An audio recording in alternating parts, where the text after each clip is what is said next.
The following program was provided by an independent producer solely responsible for its content. The opinions expressed do not necessarily represent the views of this station, its staff, board of directors, or underwriters.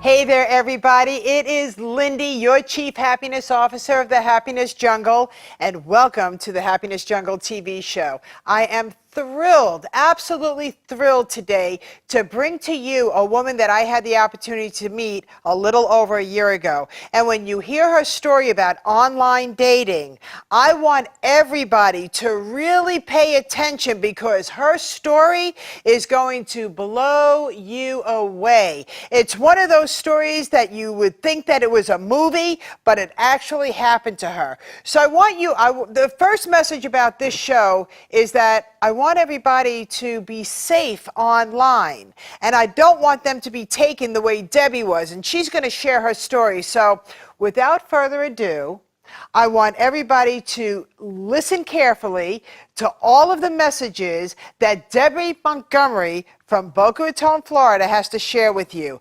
I have her book with me, and I have read it from cover to end, and I got to tell you, not only did it cause my mouth to drop open several times, but then getting to know the author and this beautiful woman and how she's able to prosper today, and her life is wonderful today, but boy, was it a nightmare. So, hi, Debbie, how are you?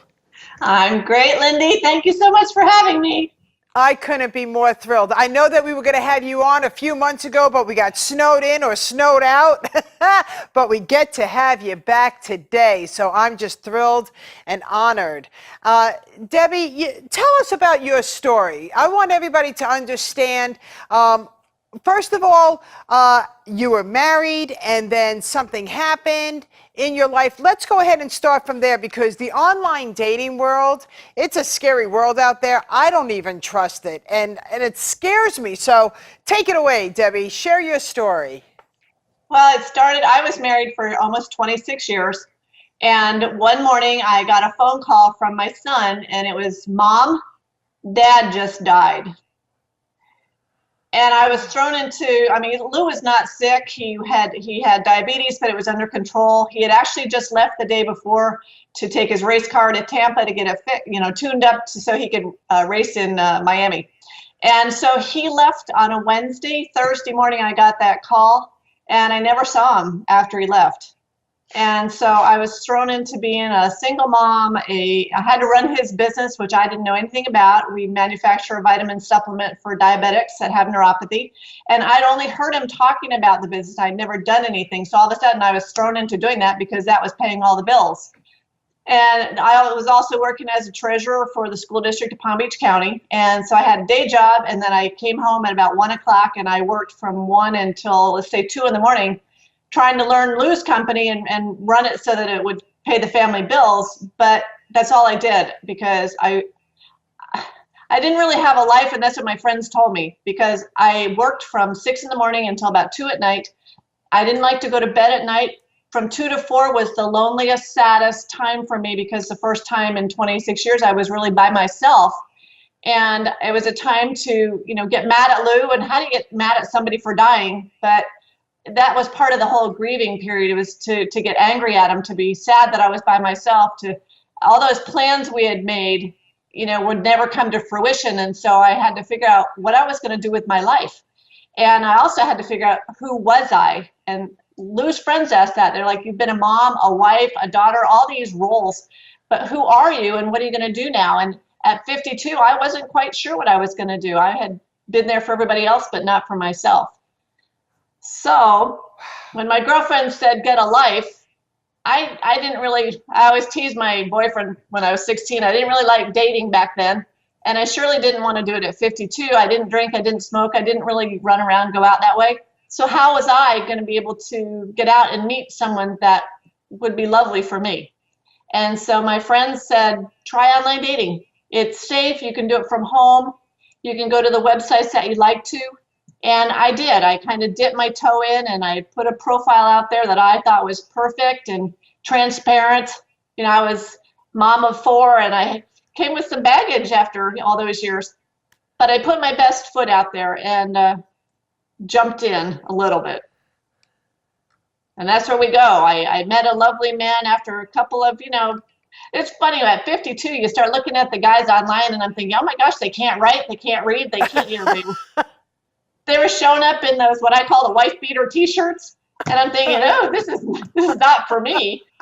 And then I was contacted by a gentleman, very good looking man. He was a widower from London. He was an international businessman. It was everything that I needed because I had an international company, and we just started talking.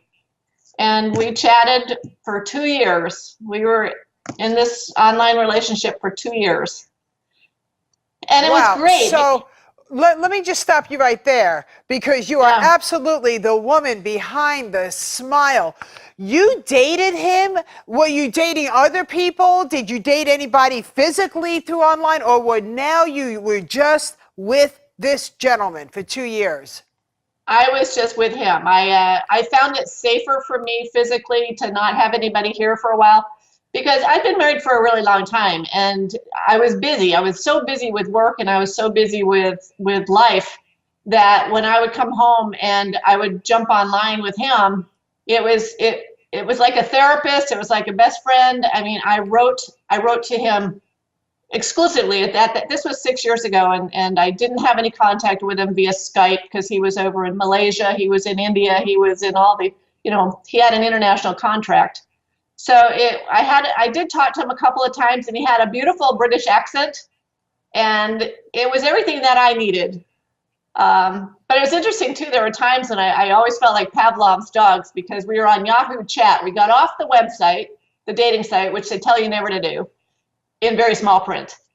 But I was on Yahoo Chat, and I would hear it's like a little bell ringing when they try to beep in to say come on online, and I could be on the other side of the house and I would hear that and I would run to my computer and my heart would be racing, and I would feel like I was 15 again. It was really quite fun in that respect. But we had our ups and downs, you know. He was supposed to have come to visit at Christmas, and I met him in October, and he didn't get here. So it was these highs and lows for 2 years. So when you said you met him, you never met him in person? Not in person, no. I talked to him on the phone, and we would spend hours talking, or not texting. We'd be writing, either email or Yahoo Chat. Was like we were there. It's just we would just be typing to each other. Wow. So what was phenomenal, though, is I copied and pasted everything that we wrote to each other into my online journal. And I actually have 5 printed volumes, about 4,000 pages of journal, which I thought would be family history after when he finally got home. It was an interesting adventure. So I never did see him, and because he was so close to coming home, and there was always a reason why he couldn't get here. And it either had to do with him, or his son would get hurt, or something would happen. And I mean, they're incredible stories. And anyway. Yeah, let's touch the wallet. Talk about that. And it happens very slowly. Now, I'd never heard of online scammers before. When I got into online dating, I had several friends who had met their husbands that way, and I thought it was so safe and the only way for me to really venture out. At the first time, within a few weeks of us talking, he asked me if I could help one of his buddies out. He had a friend, and I can't remember the story exactly, but I think he was overseas and he was trying to get onto the website and he couldn't do it. And would I just send in a check for $35, $40? And I was like, sure, why not? Bring another guy in online. I got lots of girlfriends and stuff. So that's how it started. And it was just little stuff. And then he said, we had a hiccup with one of the customs things we were doing, and he needed some help. He needed about $2,500. And this is where we first had our first little tiff, because I'm what I call one of those damn Yankees, and you'd understand that. I'm from Vermont originally, and I very rarely would give money away, especially to people that I didn't know. And so when I asked him what this was for and why I was going to Western Union, because I never had been to Western Union before, and I felt like I was running around, and I had to go to the grocery store to fill it out. And I was not sending it to him. I was sending it to a friend of his. And he always had a plausible reason for what we were doing and who we were in communication with. And I was just, I guess I was so naive, and I'm not a naive person. To kind of give you a little bit of my background, in my previous lives, I was an Air Force intelligence officer, I was a bank manager, I was paralegal. I'd had some really good training, and I'd gone to really great schools. And so if anybody's going to be taken, it shouldn't have been me. But when your heart rules your head, logic kind of goes out the window. Mm-hmm. And so once I started helping, and I was helping him, I just wasn't sending money arbitrarily. I felt like I was helping someone who was going to be part of my family. And when they, and they're very manipulative, but he got himself so close into my life that I really thought we were going to be together one day. And I would do anything for my family members. I would, sell jewelry. I would sell investments. I would do whatever I could to help a family member. And that's what I did, assuming that he was coming home to me. And then 2 years into it, I get that. I didn't even get a phone call. I got a Facebook message. No, I guess it was a Yahoo message. And he said, Deb, how do you feel about forgiveness? So I put on my spiritual hat, my scriptural hat, and for hours we talked about forgiveness. And boy, that's really putting your money where your mouth is when, you can forgive somebody that's hurt you. But I said, what is happening? Did I do something wrong? And he came on, we got disconnected. He came on later and he said, Deb, we have to revisit this forgiveness. And I'm like, what's going on here? And he said, I'm really sorry, but this is going to hurt you badly. And at that point I'm thinking, are you sure you want to tell me this?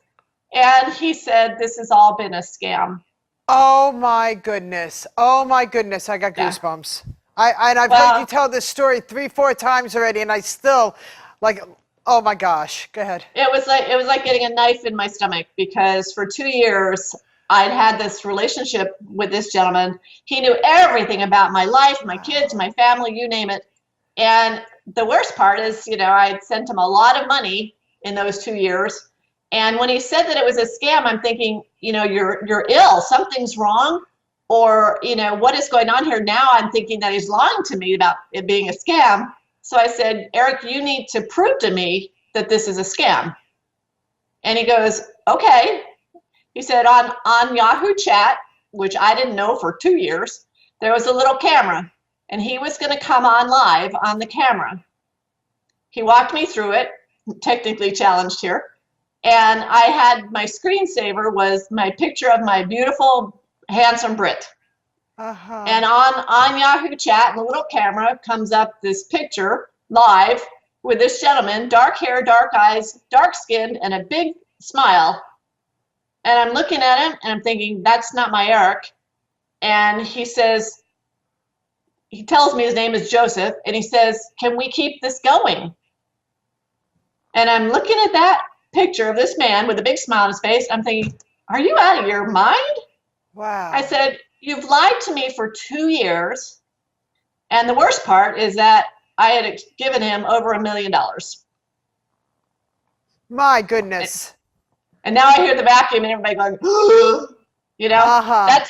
That's how I felt. But the gift for me at that moment that I saw him was that instantly my Eric, the story was over.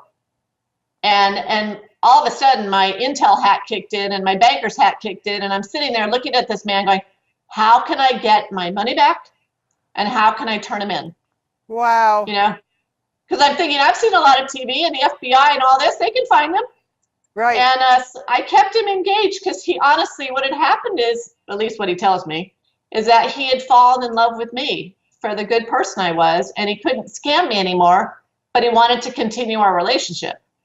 Well, I'm thinking, no, that's not going to happen. Right. And so I did keep in touch with him for a while, but the very next day I called my parents and they came over, and I mean, I was just mortified that it happened. I was shamed. I was guilty. I was all those terrible emotions, because I'd also gotten my parents involved, and I'd used some of their finances, and with the promise of paying them back with great interest. I mean, it was never, here's the money, go away. But they went with me to the FBI, and I had my 5 volumes, my journal. I had a 3-ring binder full of wire transfers and money transfers. I mean, the documentation was extraordinary. And the FBI looked at me and they're like, Deb, there's nothing we can do because he's not in the States. And then they said, by the way, in Palm Beach County, more men that get scammed than women for over $1 million, but nobody talks about it. Wow. And I wasn't going to talk about it. So in that instant, that's when I put up the mask. That's when I put on the smile, and I pretended that everything was okay. But inside, I was dying because I'd been a part of it, and I had willingly done what I did. And it was just awful. It was just awful. And I swore I would. My kids didn't know about it. My brothers didn't know about it. My friends, they said, well, what happened to Eric? And I'm like, well, it just didn't work out. Well, they didn't believe that very well. But I was just, there's no words for how I felt at the time. It was awful. Wow. Just awful. Were you an author before this book?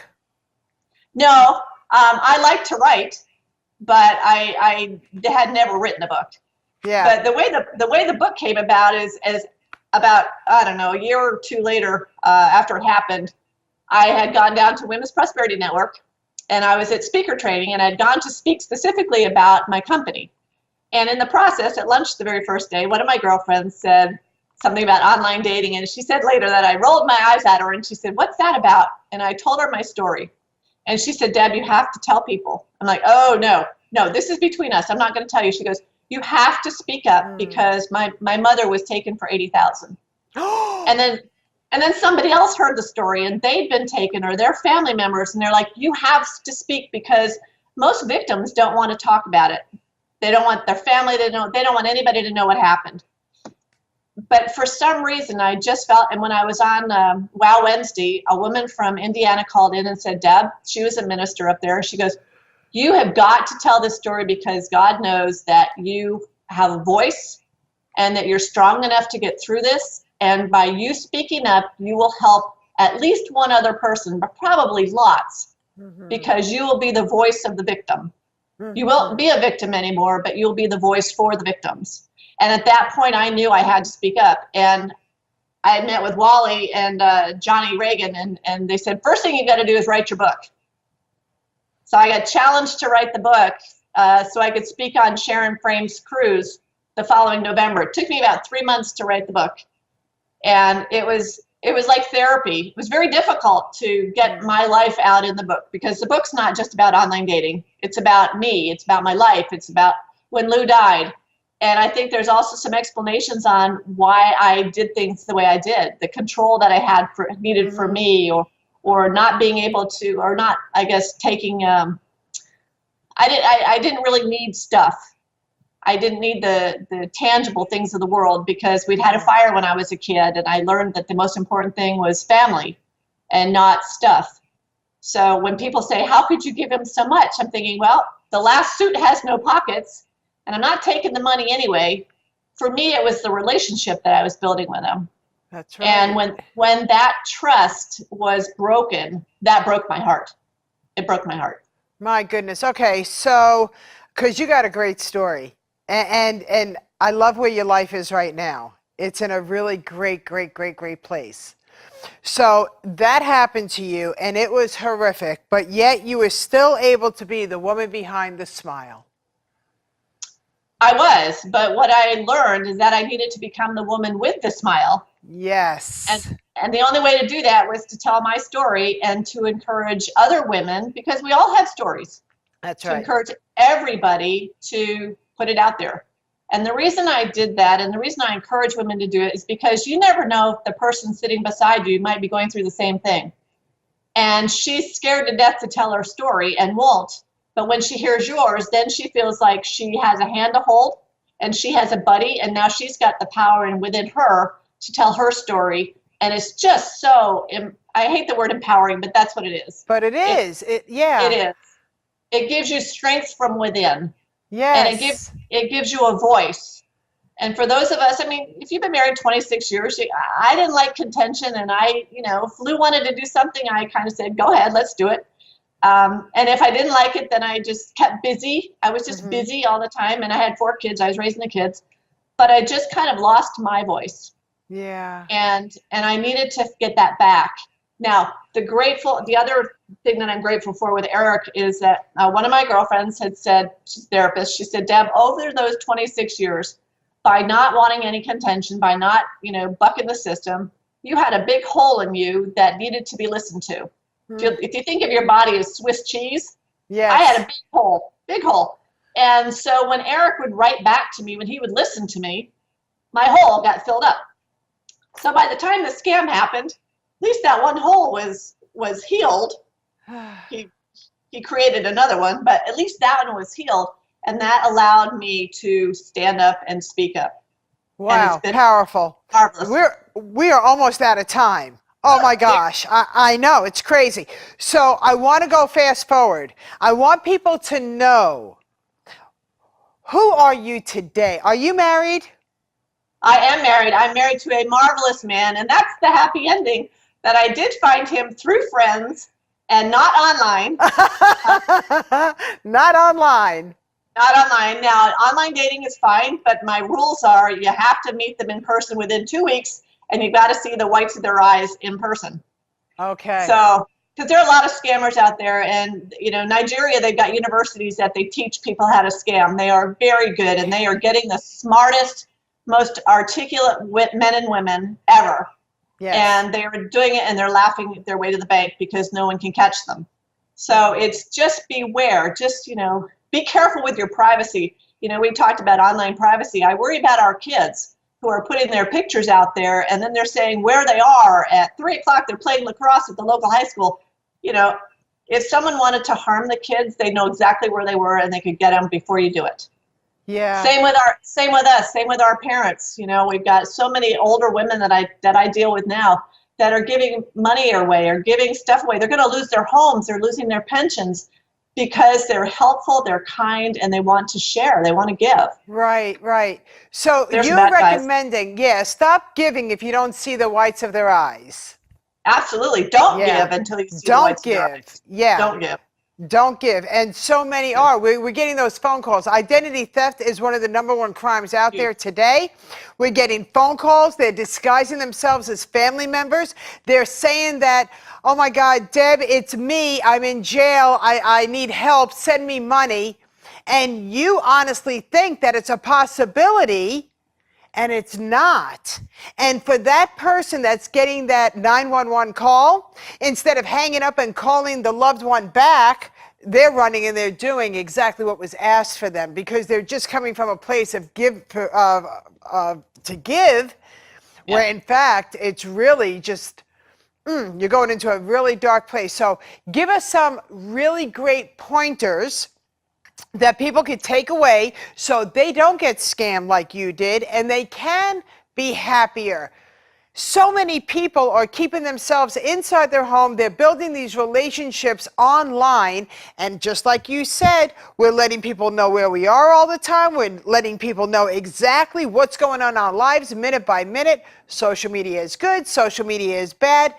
Give us some really great safety tips, Debbie, because I know you have them, for us to all be smarter as we're venturing more into the online world. Well, the first thing, if you're going to be online, and this is happening on Facebook and LinkedIn, and they're coming in from all sites, not just online dating. Look and see who their friends are. Look and see what they're writing.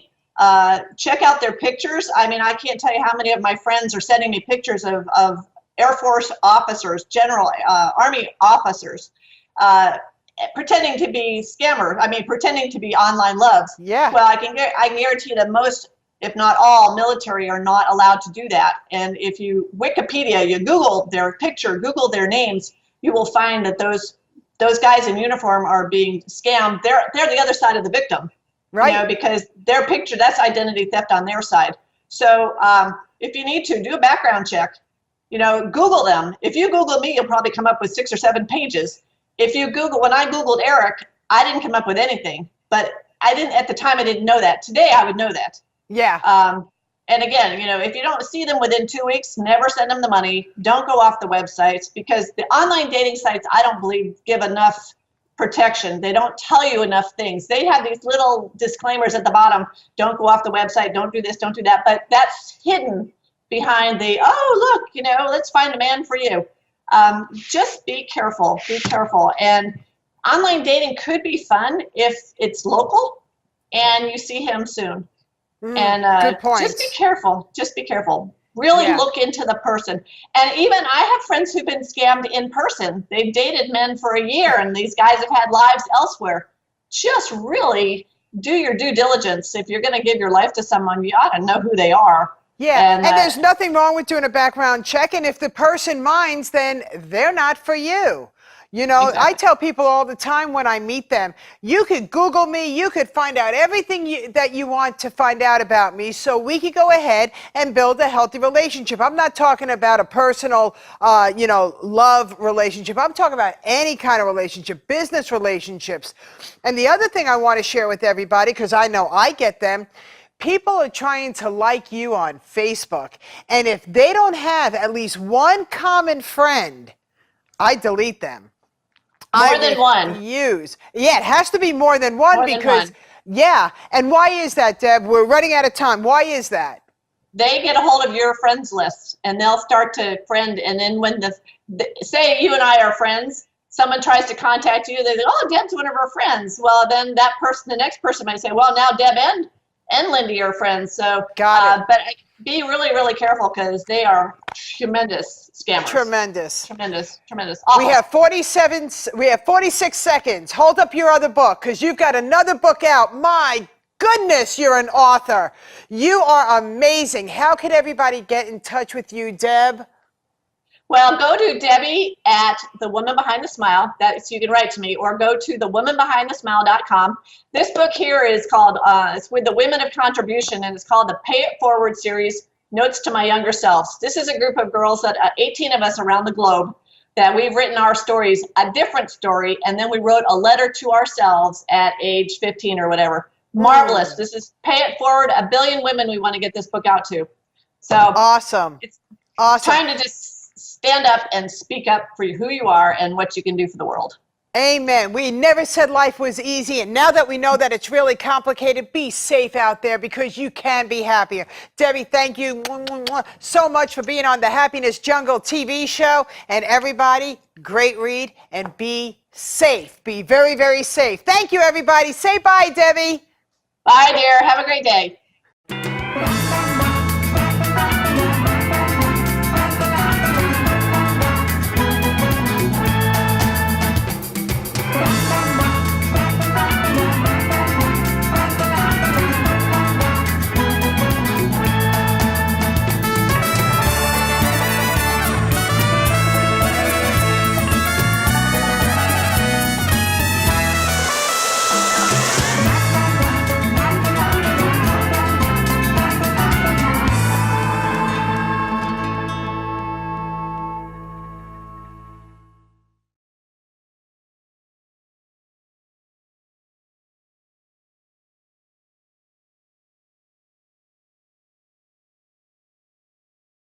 The preceding program was provided by an independent producer solely responsible for its content.